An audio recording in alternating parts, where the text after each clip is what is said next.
Hello guys, welcome to Sumanth talks. అయితే game changer తాలూకా trailer అయితే సెన్సార్కి ready అయిపోతుంది అనమాట.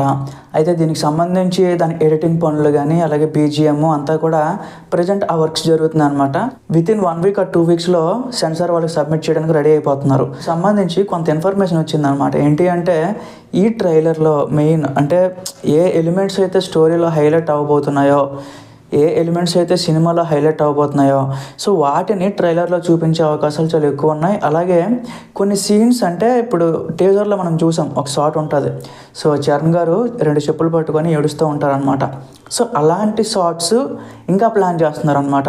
దాదాపుగా ఒక 4 నుంచి 5 షాట్ల వరకు అంతే ఇంపాక్ట్ ఉండేటట్టు ప్లాన్ చేస్తున్నారు. ఆబ్వియస్గా మనకు తెలిసిందే, ఈ సినిమాలో చరణ్ గారు 3 రోల్స్ చేస్తున్నారనమాట. స్టూడెంట్ రోలు, ఐఏఎస్ రోలు, అలాగే father character, Appanna character. So ఈ 3 రోల్స్ని ఒక ట్రైలర్లో చూపించబోతున్నారు. అది కూడా అంటే స్టార్టింగ్ నుంచి మనకి ఎక్కడా కూడా ఇదేదో ఇంతకు ముందు చూసాం, లేకపోతే ఆల్రెడీ రిపీట్ అయింది కదా, సో అగైన్ మళ్ళీ ఎందుకు తీస్తున్నారు అని ఎక్కడా అనిపించదంట. సో కంప్లీట్గా ఫ్రెష్ కంటెంట్తో మన ముందుకు వస్తున్నారనమాట. సో ట్రైలర్ చూసినాక నిజంగా అందరూ షాక్ అవ్వాల్సిందే. ఈ ట్రైలర్లో మెయిన్ అంటే కొన్ని క్యాచ్ అయ్యే డైలాగ్స్ అయితే రాస్తున్నారు అని చెప్పి ఒక ఇన్ఫర్మేషన్ ఉందన్నమాట. మన సాయి మాధవ్ బుర్రా అని చెప్పి ఆయనే ఒక మంచి డైలాగ్ రైటర్ అనమాట. సో త్రిబుల్ పనిచేశారు, సైరాకి, సో చాలా సినిమాలకు పనిచేశారు అనమాట. సో మెయిన్ ఆయన డైలాగ్స్ ట్రైలర్లో హైలైట్ అవబోతున్నాయి అని చెప్పి ఒక ఇన్ఫర్మేషన్ అయితే ఉందన్నమాట. కొన్ని రూమర్స్ ఏం వినిపిస్తున్నాయి అంటే అప్పన్న క్యారెక్టరు మ్యూట్ అని చెప్పి, మ్యూట్ అంటే అదే మాట్లాడలేడు అని చెప్పి ఒక రూమర్ అయితే ఉందన్నమాట. బట్ నేనైతే అది నిజం అనుకోవట్లేదు. మనకి వన్స్ ట్రైలర్ వచ్చేసినాక దాని మీద ఫుల్ క్లారిటీ వస్తుంది. బట్ యాజ్ ఆఫ్ నౌ అయితే అప్పన్న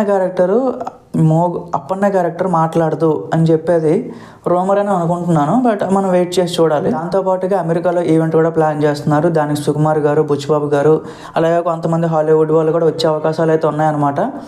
సో ఇంత పెద్ద ఈవెంట్ అయిపోయిన తర్వాత తెలుగు రాష్ట్రాల్లో చాలా గ్రాండ్గా తిరుపతిలో కానీ విజయవాడలో కానీ దానికి ప్రీ రిలీజ్ ఈవెంట్కి ప్లాన్ చేస్తున్నారనమాట. సో ప్రీ రిలీజ్ ఈవెంట్ తాలూకు డీటెయిల్స్ ఇంకా రాలేదు. సో ఎవరెవరు కన్ఫర్మ్ అయ్యారో లేదనేది నేను మీకు అప్డేట్ ఇస్తాను గైస్. శంకర్ మార్క్ ట్రైలర్ అయితే లోడ్ అవుతుందన్నమాట, రాసి పెట్టుకోండి. నిజంగా టీజర్ మనల్ని ఎంత ఇంపాక్ట్ చేసిందో దానికన్నా డబుల్ ఇంపాక్ట్ ఉంటుంది అనమాట ట్రైలర్లో. సో అగైన్ 3 నిమిషాలు 4 నిమిషాలు అంత లెంత్ పెట్టుకోవట్లేదు వీళ్ళు. జస్ట్ ఒక 2 నిమిషాల 15 సెకండ్లు, 2 నిమిషాల 30 సెకండ్లు అంతవరకు ట్రైలర్లు ప్లాన్ చేసుకుంటున్నారనమాట. సో వన్స్ మనకు సెన్సార్ అది వచ్చేసినాక అది అప్రూవ్ అయిపోయిన తర్వాత ఏంటి అని చెప్పి మనకు ఒక ఐడియా వస్తుంది అనమాట. సో ప్రజెంట్ అయితే అప్డేట్ అది గైస్. మరిన్ని అప్డేట్స్తో నేను మళ్ళీ ముందుకు వస్తాను. Thank you.